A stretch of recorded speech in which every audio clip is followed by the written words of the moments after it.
Doctor Abdul Basir Qazi صاحب، one of the major reason, جیسے ابتسام صاحب نے بھی کہا، ریاست صاحب نے بھی، بیلنس ہو حقوق و فرائض کے درمیان.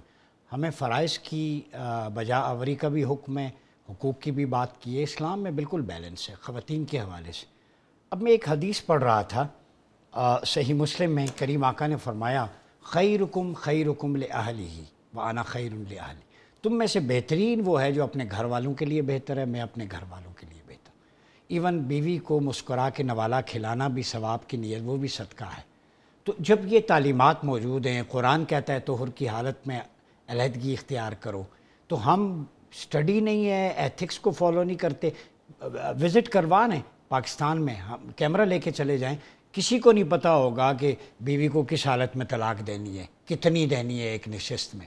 تو کیا سمجھتے ہیں کہ کچھ اویئرنیس کی بھی، دین سے دوری کی بھی ایک فیکٹر ہے، وجہ ہے؟ To start on a lighter note, وہ انگلش میں کہتے ہیں کہ the biggest reason of divorce is marriage. تو ویسٹ والوں نے تو یہ حل نکالا کہ انہوں نے شادی ختم کر دی. جب شادی ختم ہو گئی تو اب ڈیورس بھی نہیں ہوتی ہے وہاں پہ. اب ظاہر ہے کہ ہم مسلمانوں کے لیے ایگزیکٹلی، تو اب ہم مسلمانوں کے لیے تو یہ حل نہیں ہے. اب ہمیں لیکن یہ سوچنا ہے کہ جب ڈیورس ہو رہی ہے اور واقعی شادی کے نتیجے میں ہو رہی ہے، تو کیا مسئلہ ہوا لوگوں کے، دو لوگوں کے اکٹھے یا دو خاندانوں کے اکٹھے ہونے میں، جس کی وجہ سے ان کے اندر کمپیٹیبلٹی یا جتنے بھی ایشوز یہاں پہ بتائے گئے وہ تھے. تو ہمیں تھوڑا سا پیچھے جانا پڑے گا. اب اس کو دیکھنے کے نا دو موٹے موٹے زاویے ہیں. ایک زاویہ یہ ہے کہ ہم مائکرو لیول پہ جا کے اور یہ سوچیں کہ لڑکی میں کیا مسئلہ تھا، لڑکے کے میں کیا مسئلہ تھا، ساس میں کیا تھا، سسر میں کیا تھا، آمدن میں کمی تھی، مزاج کا ایشو تھا، پہلے سے کوئی افیئر موجود تھا، شادی جو تھی ارینج تھی نہیں تھی. ایک یہ طریقہ ہے اور یہ بہت امپورٹنٹ ہے، میں اس کو بالکل بھی نظر انداز نہیں کر رہا، انڈرمائن نہیں کر رہا. لیکن میں توجہ دلانا چاہوں گا ایک اور چیز کی طرف، اور وہ یہ ہے کہ ایک میکرو ویو بھی ہے. اور میکرو ویو کو سمجھنے کے لیے آپ ایسے سمجھیں کہ دیکھیں جب کووڈ آیا تھا تو ظاہر ہے کہ ہم کو بہت نصیحتیں کی گئیں کہ جی آپ نے ہاتھ صحیح طریقے سے دھونے ہیں، یہ کرنا ہے وہ کرنا ہے. اور جب کوئی بیمار ہوتا تھا تو ہم اسے کہتے بھی تھے کہ یار تم نے کوئی غلطی کی، ایسا ہوا. لیکن ساری دنیا یہ جانتی تھی کہ اس کووڈ کو لوگوں کے ہاتھ دھونے سے نہیں ٹھیک کیا جا سکتا، سوشل ڈسٹنسنگ سے نہیں کیا جا سکتا، بلکہ یہ ایک وبا ہے جس کے لیے کوئی بڑا سولوشن، کوئی ویکسین نکالنی پڑے گی، کچھ کرنا پڑے گا، تب جا کے یہ مسئلہ وہ بھی بایولوجیکل وارفیئر تھا. ایگزیکٹلی. لیکن حل اس کا یعنی ایک بڑے لیول کے اوپر سب جانتے تھے. میں اس طرف توجہ دلانا چاہ رہا ہوں کہ دیکھیں یہ جتنی چیزیں ہیں جن کو کہ ہاں ہمیں انڈیویجول لیول پہ بھی فکس کرنا ہے، لیکن ان کے پیچھے سے نا تانے بانے جا کے نظام سے ملتے ہیں. یعنی اگر آپ کا نظام ہے اور وہ آپ کو فحاشی کی، عریانی کی نہ صرف اجازت دے رہا ہے بلکہ تعلیم و ترغیب دے رہا ہے، آپ کے دن رات ڈرامے چل رہے ہیں، آپ کے دن رات اس قسم کا کانٹینٹ چل رہا ہے جس کو آپ دیکھ کے آپ کے اندر یہ عجیب عجیب خواہشات، عجیب عجیب عادات جنم لے رہی ہیں. پھر اسی طریقے سے یہ ایک فار انسٹنس، پھر اسی طریقے سے آپ کو بتایا جا رہا ہے کہ جی شادی کیسی ہونی چاہیے، تو آپ کو ایک ایسا ماڈل بتایا جا رہا ہے شادی کا جو کہ اصل میں ہو نہیں سکتا. شادی تو مطلب کھٹا میٹھا، اس کے اندر جو ہے نا ذمہ داریاں بھی ہیں، مشکلات بھی ہیں، تکالیف بھی ہیں، سارا کچھ ہے. آپ کو ایک کیوریٹڈ لائف سوشل میڈیا کے ذریعے لوگوں کی دکھائی جا رہی ہے. پھر اسی طریقے سے آپ کا فائنینشیل سسٹم ایسا ہے جس پہ بات بھی ہوئی کہ لوگ خودکشی کرنے پہ مجبور ہیں. وہ کتنی کو بچت کر لیں گے، کتنی کوئی ڈبل نوکری کر لیں گے، کتنا کچھ کر لیں گے، ہم جانتے ہیں ہر کوئی یہ نہیں کر پائے گا.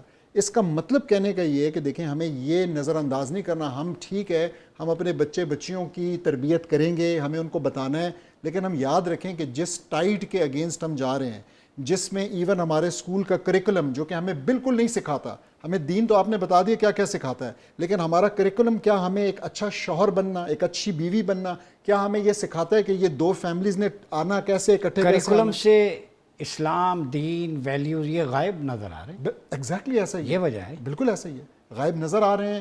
جہاں پہ اور زیادہ ڈالنے کی ضرورت ہے ان حالات کے پس منظر میں جو کہ بن رہے ہیں، جو کہ خاص کر سوشل میڈیا اس کو ڈالنے کی بات کریں، کہتے ہیں یہ آرتھوڈاکس اپروچ ہے، ہم ترقی کی طرف جا رہے ہیں. بالکل ایسا ہی.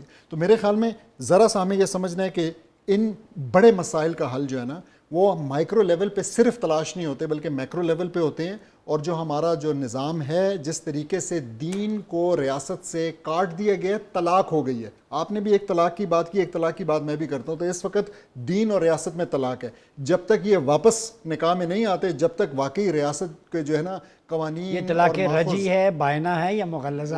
ڈاکٹر عبدالبصیر قاضی صاحب، اب 300 ڈیلی کیسز. یہ اسلام آباد کی بات بتائی, اور ایک سال میں صرف اسلام آباد میں 45,000. یہ ایک سال اصل میں 2026 کی بات ہو رہی ہے, 5 ماہ کی بات ہو رہی ہے, اس دفعہ ایکسپیکٹڈ ہے کہ 1 لاکھ سے اوپر جائے. 1 لاکھ سے. اب مجھے بتائیں, چلیں 45,000 کر لیں دونوں طرف سے, میاں بیوی کوئی ایک بھی طلاق دے یا بیوی خلا لے, مطلب 45 ملٹیپلائی بائی 2, 90,000 خاندان متاثر ہوگا 6-7 ماہ میں. بالکل 5 ماہ میں. 5 ماہ میں. تو وہ کہہ رہے کورٹ تو ریکنسلیشن کروانے کی بھرپور کوشش کرتی ہے, تو ساری ذمہ داری ہم عدالت پہ ہی ڈال دیں. اس میں معاشرہ, پیرنٹس, اسکول, کالج, باقی چیز سب ہم حکومت پہ, ریاست پہ ٹھونس کے خاموش ہو جاتے ہیں. یہ پہلو بھی ہے, سوسائٹیل جو پہلو ہے اس کو. نہیں بالکل بہت بہت ضروری پہلو ہے, اس میں کوئی شک کی بات نہیں. بلکہ دیکھیں ہمیں پتہ ہے, ہمیں رسول اللہ صلی اللہ علیہ وسلم کی وہ حدیث بھی پتہ ہے جس میں بتایا گیا ہے کہ جائز کاموں میں, حلال کاموں میں اللہ کو سب سے ناپسند طلاق ہے. Some thing very important. پھر اسی طریقے سے ہمیں وہ آیت بھی ذہن میں رکھنی چاہیے, سورہ نساء کی آئی تھنک 19ویں آیت ہے, جس میں اللہ سبحانہ تعالیٰ کہہ رہے ہیں فَإِن كَرِهْتُمُوهُنَّ فَعَسَىٰ ان تکرہوا شیئا ویجعل اللہ فیہ خیرا کثیرا. کہہ رہے ہیں کہ اگر آپ کو شاید جو ہے نا وہ ناپسند ہے, آپ کو بتایا جا رہا ہے کہ آپ کو ناپسند ہے, تو اللہ نے ہو سکتا ہے کہ اس کے اندر, اس ناپسندیدہ چیز کے اندر آپ کے لیے بہت ساری خیر ڈالی ہو, ڈال دے. دونوں باتیں, دونوں ترجمے آتے ہیں. تو میرے خیال میں ہمیں یہ کلیئرٹی ہونی چاہیے کہ ہمارا مذہب جو ہے وہ طلاق کے معاملے میں ٹریگر ہیپی نہیں ہے. ہمیں یہ سکھاتا ہے کہ نہیں ہونا, لیکن مسئلہ یہ کہ سوسائٹی اس میں ہمارا ساتھ نہیں دے رہی ہے. سوسائٹی جو ہے وہ ہمیں یہ بتا رہی ہے کہ بھئی کر گزرو, نکالو, ختم کرو, فنش اٹ آف. ایک پورا کا پورا جو ہے آپ کہہ لیں ایک مزاج جو بنایا جا رہا ہے وہ یہی ہے کہ you don't care about the consequences for your self, for your family, for your future children, for your existing children. اور آپ بغیر سوچے سمجھے ایک خاص قسم کے جذبات, ایک خاص قسم کے جو ہے نا ٹیمپرری اس میں آ کے اور آپ یہ کام کر گزرتے ہیں, حالانکہ this is may be one of the most important decisions. اسی طریقے سے جب شادی کر رہے ہوتے ہیں اس کی بھی ٹریننگ موجود نہیں ہے, اس کی بھی کاؤنسلنگ موجود نہیں ہے کہ بھئی آپ نے کیا کرائٹیریا رکھنے ہیں, آپ نے کیسے کرنا ہے. اور میں بتاتا چلوں, ہمیشہ ڈسکشن میں لایا جاتا ہے کہ ایک طرف لو میرج ہے اور دوسری طرف ارینجڈ میرج ہے, اور آپ کو کہا جاتا ہے کہ بھئی اس میں سے کون سی بہتر ہے. اور بھئی یہ دونوں اسلام سے نہیں ہے. میں سچ کہتا ہوں دونوں. لو میرج کا جو مراد ہے, اگر یہ مراد ہے کہ آپ نے پہلے کورٹشپ کی, ڈیٹنگ کی, آپ گئے, آپ ملے جلے, یہ اسلام کا طریقہ نہیں. اسی طریقے سے جو ارینجڈ میرج ہے کہ لڑکے کو نہ لڑکی کا پتہ ہے, لڑکی کو نہ لڑکے کا پتہ ہے, نہ دیکھا ہے, اور اوپر والوں نے ارینج کر کے اور دونوں کو اس رشتے میں باندھ دیا اور کہا کہ جاؤ, جیسے کہ آج سے 50 سال پہلے تقریباً ساری شادیاں ہوتی تھیں. تو یہ بھی اسلام سے نہیں. اسلام کہتا ہے کہ آپ کی ایک انفارمڈ کنسنٹ ہونی چاہیے, یعنی لڑکے کو پتہ ہونا چاہیے کہ میں کس چیز کے لیے ہاں کر رہا ہوں, اور لڑکی کو بھی پتہ ہونا چاہیے. یعنی پیرنٹس دونوں کی پروفائل ایک دوسرے کو دکھائیں, پروفائل بھی دکھائیں, یہ فیملی ہے, یہ ایٹریبیوٹس ہیں اس کے. اور محرم کی موجودگی میں بہت امپورٹنٹ ہے لسنرز کے لیے ملاقات ہونی, اور یہ اپرچونٹی دینا تاکہ ایک دوسرے کے ساتھ اس کی موجودگی میں وہ بات چیت کریں, پتہ کریں, چیک کریں کہ بھئی اس کی زندگی کا ویژن کیا ہے, یہ چاہتا کیا ہے, یہ کوئی دینی بندہ ہے, یہ کوئی وہ ہے مال پسند آدمی ہے, کیا ہے, یہ چیز پتہ کرنا بہت ضروری ہے. ڈاکٹر صاحب ون لائنر, ایسے وقت کم ہو گیا کہ آپ کیا سمجھتے ہیں کہ اب سولوشن کیا ہے؟ میں یہ سمجھتا ہوں کہ ہماری جو نئی نسل ہے نا اس کو میچیور ہونا پڑے گا, اس کو رسپانسبلٹی لینی پڑے گی. میرے خیال میں اگر آپ ابھی بھی نکل جائیں بازار میں, روڈ پہ, یونیورسٹیوں میں, کالجز میں, اور آپ دیکھیں جو ہمارا اس وقت 22, 25, 30 سال کا بچہ ہے, وہ کیا اس قابل ہے کہ اس کو یہ سمجھ ہو کہ شادی کیا ہوتی ہے, رسپانسبلٹی کیا ہوتی ہے. اور میں آپ کو ون لائنر میں پیرنٹس کو بتاتا ہوں کہ وہ اس کو اگر جج کرنا چاہتے ہیں تو آپ اس سمپل ٹیسٹ کے لیے جج کر سکتے ہیں کہ آپ کا بیٹا یا آپ کی بیٹی اس قدر میچور ہو گیا یا نہیں ہو گیا. اور وہ یہ ہے کہ آپ اپنے آپ سے یہ سوال کریں کہ اگر ہم گھر میں ایک پالتو جانور لے آئیں, ایک بلی, ایک طوطا لے آئیں, اور اس کے حوالے کر دیں کہ یہ تمہاری ذمہ داری ہے, تو کیا میرا یہ بیٹا یا یہ میری بیٹی اس کو سنبھال پائے گا؟ کیونکہ اس کے بھی اندر تھوڑی سی ذمہ داری چاہیے, اس کا گند صاف کرنا ہے, اس کو کھانا دینا ہے, پانی دینا ہے, تھوڑی سی پلاننگ اہیڈ کرنی ہے کہ کھانا موجود ہو, اگر ایک دم ختم ہو گیا تو کیا ہوگا.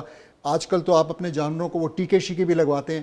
میں آپ سے شرطیہ کہتا ہوں کہ آج کی ہماری جوان نسل میں بھی 30, 40, 50% شاید اس ٹیسٹ کے اوپر فیل ہو جائے.